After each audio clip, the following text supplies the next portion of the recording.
It's my feel-good breakfast show. Welcome back, South Africa, to your feel-good breakfast show on S3. And especially good morning to travelers out there. I'm a traveler, I travel a lot, and there's a lot that we need to consider. Today, we're going to be diving into an important topic for all the globetrotters out there, traveling with allergies, because I also have allergies. The CEO of the Independent Community Pharmacy Association, Ahmad Bayet, is here to share essential tips to ensure a safe and allergy-friendly journey. So let's get started. Yeah, good Welcome morning. to the show. How are you doing? Very well, thank you. Thank you very much for having us here. Allergy-free this morning? I am. Okay, good stuff.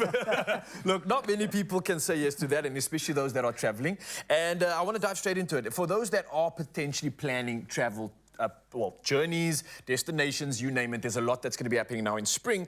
Can you share some tips on like allergy prevention, or how do we deal with allergies as travelers are going into the season? Right. So most allergy sufferers will know the triggers to their allergies, and they're familiar with that. And at home, they're able to manage those because it's a controlled environment. Yeah. However, when they move away from home, wherever it might be, and usually if it's abroad, they're not familiar with the terrain and the land layout. And so they're prone to allergy responses to the environment. I'll give you a story of a family that traveled abroad.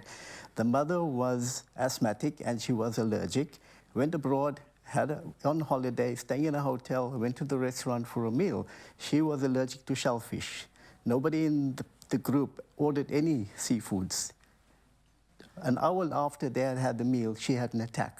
Oh, wow. Right. True. Ended up in hospital. Fortunately, the hospital was prepared for this kind of an incident.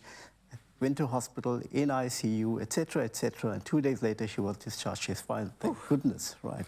However, it was an allergy from cross-contamination of food, which is something we have very little control of. So it's important that travelers abroad are able to, will actually check with the hotel, what is your policy on contamination in your kitchens? What is your policy if you're traveling on the planes? What is the policy in the planes with regards to food and allergies and so on? So you have food allergies, you have allergies to pollen and house dust mite and mold and so on. So any of those could trigger an allergy. Yeah. So one must be prepared for that. On that note, is there any medication that we should be traveling with, and are there some that we should just be avoiding? Yeah. Right. So antihistamines are the mainstay of management of allergies. And usually one would take the long-acting, non-drowsy formulation because you're on holiday, you want to enjoy your time there. You don't want to end up like this poor lady who lost 2 or 3 days of her holiday, right? An expensive holiday. So antihistamines are what you would normally take. And any other medication that you have been prescribed for you to control your allergies, make sure you take them with. Make sure you carry them with you all the time. When you're in the plane, have them in your carry-on luggage, not in your checked-in luggage, so you have access to it on the plane. And you can't assume that you will find them on the other side either.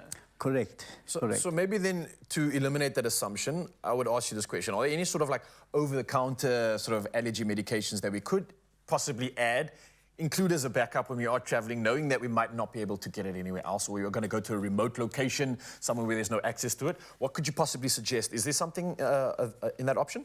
So antihistamines, as I said, are the mainstay, right? So you take your antihistamines and make sure you take sufficient to cover you beyond your holiday period in case, because there could be disruptions to your travel, so you don't get caught up. That's smart, yeah. Also, what's useful in an air-conditioned environment, you want to take a saline nasal spray to keep the nasal passages moist, because dryness will actually aggravate allergies and so on. So that's important. And any other medication that you normally would take for yourself, just make sure you carry your medication with you. And speak to your pharmacist, because that's what he's there for, right? Will guide you on what you should take. I love that. Absolutely love that. Well, I'm diving into conversations that I think a lot of us are dealing with right now. Grant, you mentioned, obviously, you're a sufferer of this. I want to know if there's anything that pharmacists can provide when it comes to, like, say, a written copy of our allergy and medication history. Is that something that we can carry in case of an emergency? Because sometimes in that situation, you aren't always able to announce that I have this issue because it's already occurring. I might be hyperventilating and you might not know what the case is. How can we communicate this when we aren't physically able to do so? So a few things there. One is you can get a printout of your medication from your pharmacist to indicate what medication you're on. Yeah. Also, what's important is to use one of those allergy alert badges, right, to say I'm allergic to X, Y, and Z. So on the other side, whoever it is will have access to that information. It was like that silver bracelet with the... Okay, I remember. Yes, I know what you're talking about. Okay. Also, if you're traveling to a foreign country where English is not the spoken language, try and learn the word allergy in that language. So you add an allergy, and if you're allergic to peanuts... Google Translate can help with that. Correct. Oh, smart So you're stuff, able to tell the person on the other side, I'm allergic to peanuts, and I've had a reaction, so they know how to manage you.